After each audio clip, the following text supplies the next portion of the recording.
Hey guys, welcome back to the channel. Well, you're probably saying, yeah Ray, welcome back, haven't seen you for a while. I apologize. It's been a bit busy. We got spring here now, and as you can see, we are just all mud. And so a lot tends to happen in spring, and I've just been a little bit too busy. I had a lot of work booked right for this sort of transition time. One of those being up at Churchill again, and so I've actually been gone for a few weeks. And I thought I was going to have time to edit a bunch of videos and post them because I've got the footage. I've done tons of videoing, but I just did not have time while I was up there. But I'll get to that. So I just want to give a little bit of an update on what's all been going on here, and then hopefully we can get back into regular posting, and we'll get that generator, that cat gen set finished up, and I can finish posting about the Steiger here. So, but first of all, first thing I want to cover is, you remember back when I did that DT466? I had a whole bunch of people that were kind of disappointed that they never got to hear that motor run. Me included. I never got to hear it run. I just delivered it. They put it in the truck and got it all going. So we suddenly had an oil pressure issue. It's been about a year. That truck has been running with that engine for about a year now, and we had an oil pressure issue. Thankfully, the oil pressure issue seems like it was just a failing oil pressure sensor, so that's good. And you always wonder, because you get that deep into a motor, then you start having issues come up and you go, oh, what did I do wrong? And you try and be careful and do everything right, but stuff happens, right? So it's the brain that we have. We just right away think we screwed up. But anyway, this seems like it was just an oil pressure sensor problem. But I will roll those clips right now for you. Enjoy. Well guys, here is the DT466E that I did the overhaul series on, sitting here in the truck. I know a lot of guys were disappointed that we never got to hear this thing run, and I happened to be down at the customer's place today, so I figured maybe we can listen to this guy operate for once here. There you go. It's got a couple of oil changes on it already. I don't know how many miles are on it since the engine was rebuilt. I never got an odometer reading when I rebuilt it, but anyway, let's have a listen. So what do we got here? 708,000 clickometers. Dash comes to life. They say it starts good. There it is.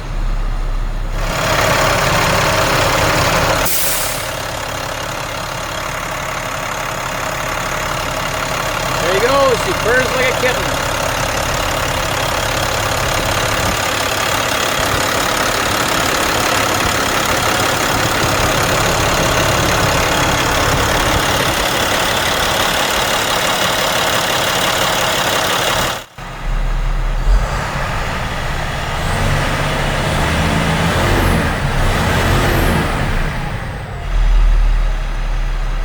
Nice and snappy.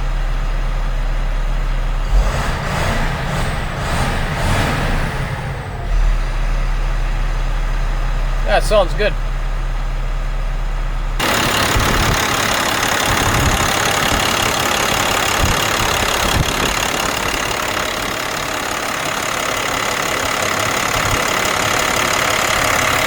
Just listen to that thing purr.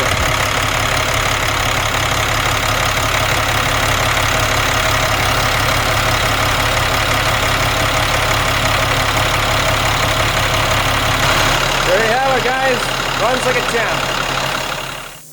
All right, there you have it. So that engine runs beautiful. Oil pressure is right up there where it should be. Everything's good. Everybody's happy. Next thing, my trip back to Churchill again. So you guys remember that Tundra Bus that I did together with Ironman?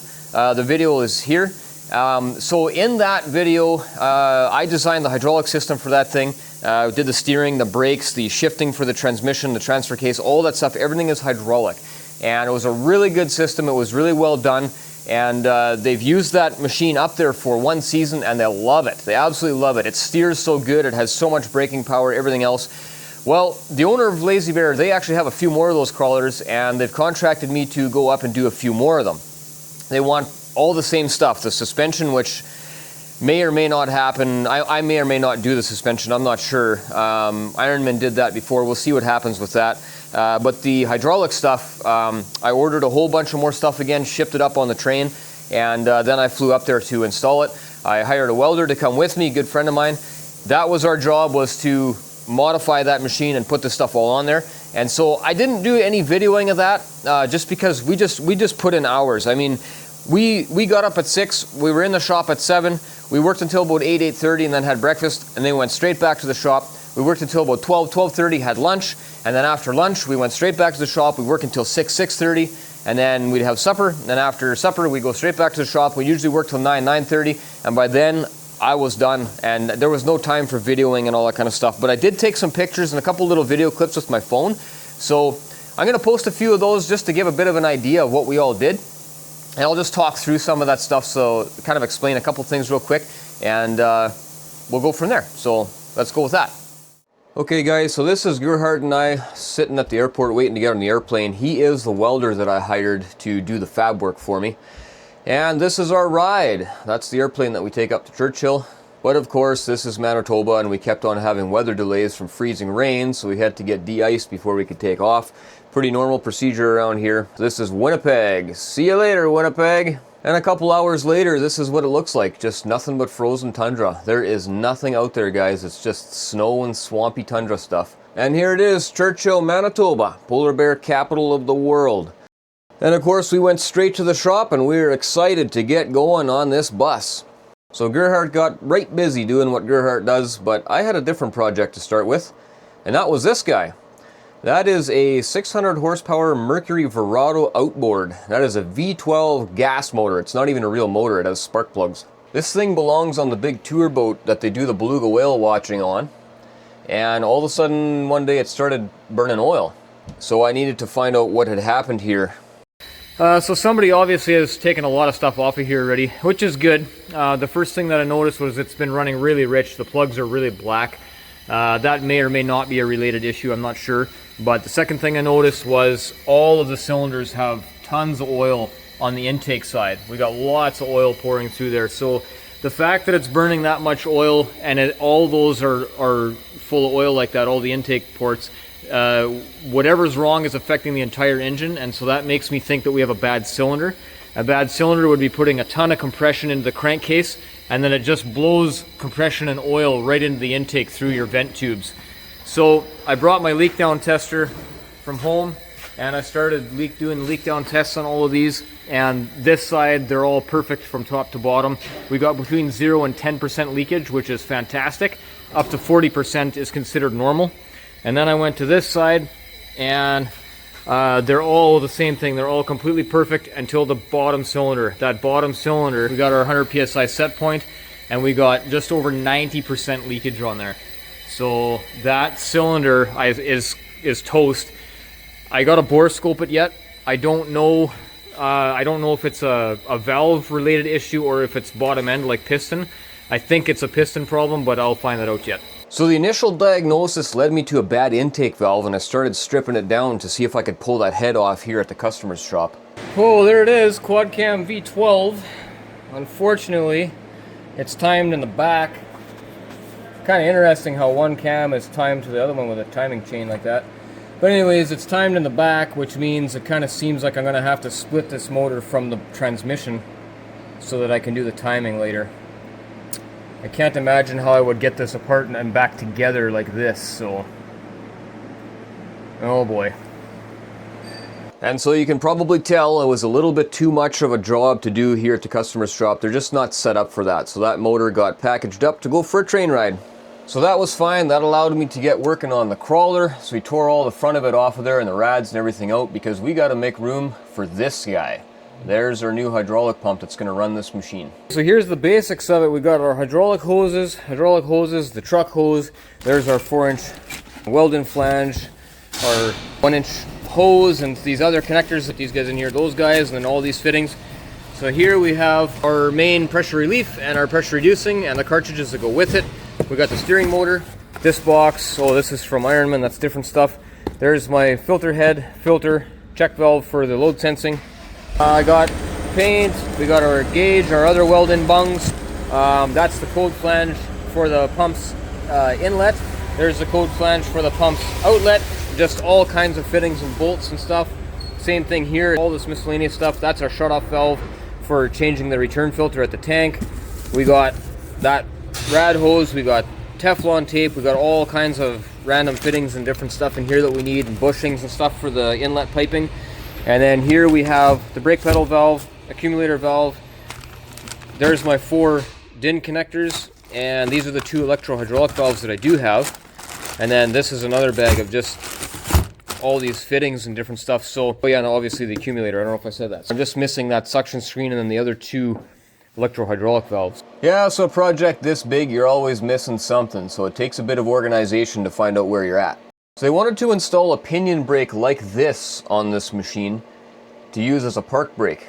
And to do that, we had to change out the center carrier.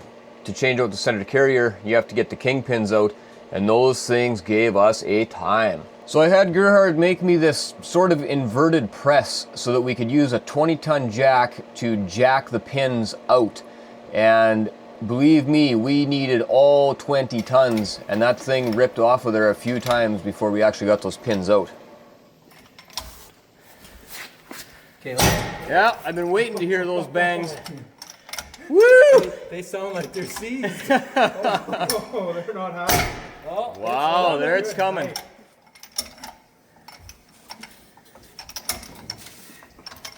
I think we're at the end of my jack. Yeah, you're bottomed out now. Really?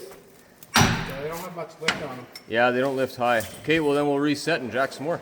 Eventually we got that carrier changed out, and here's the new one in there with the pinion brake all torqued up. But of course then with that new brake disc in the way, we wound up with a clearance issue with the steering tie bar. So Gerhard had to modify that to make it fit.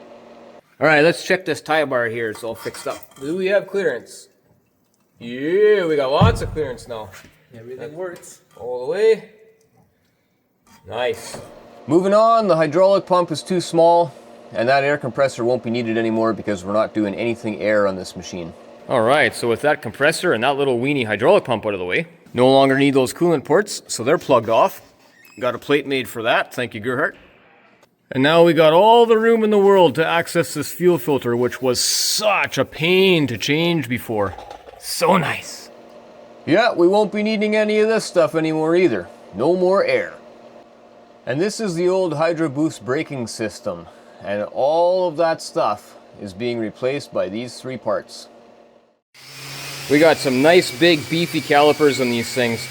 Why are they so great? I'm glad you asked.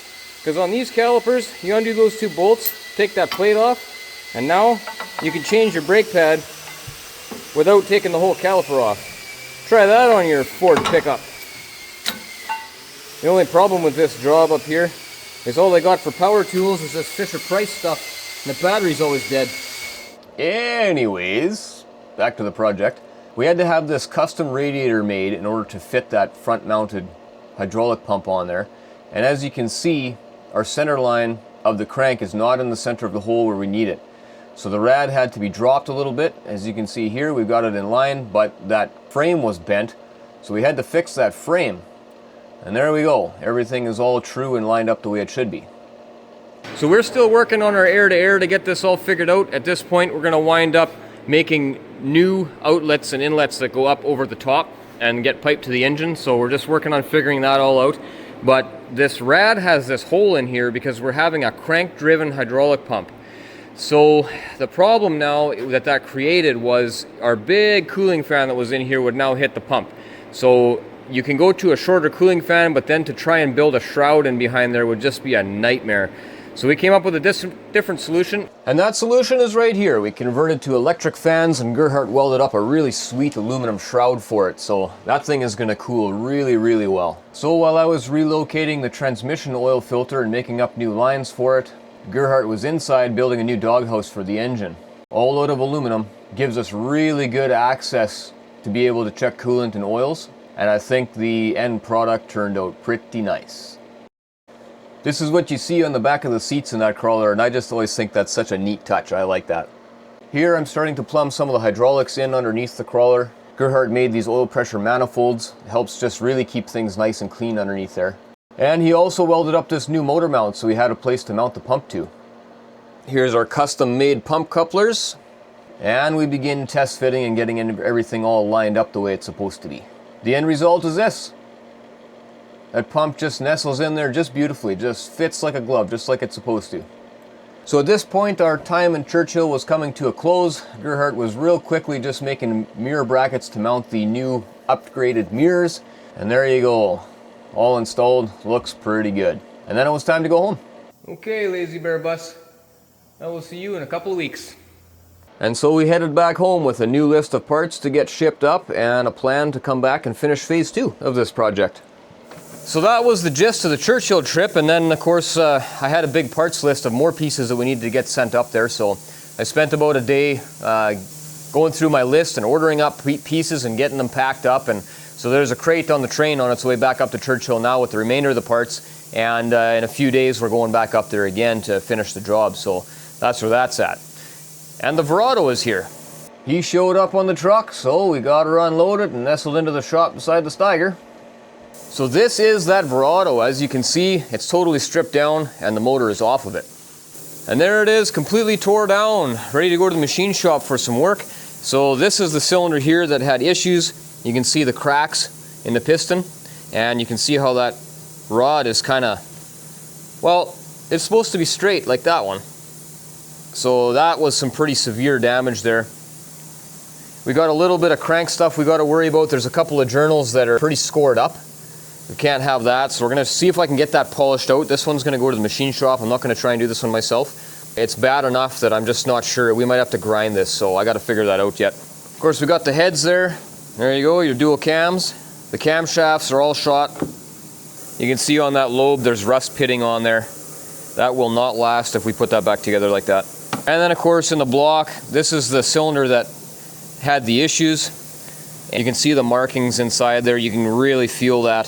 So there's a couple really deep scratches there. So I don't know if we're going to have to re-sleeve this or what exactly. We're going to have to talk with the machine shop and see what we have to do there to fix this. But interesting block, you know, V12, and then Siamese cylinders, so you got tons of cooling around these things. That part is awesome. So this is ready to go to the machine shop now. So there you have it, guys. That's the update as it sits. It's been crazy busy. Haven't had time to do the YouTube stuff, but I'll try and get that working here now again. And now it's back to all the regular stuff. So I will see you in the next one. Thanks for watching.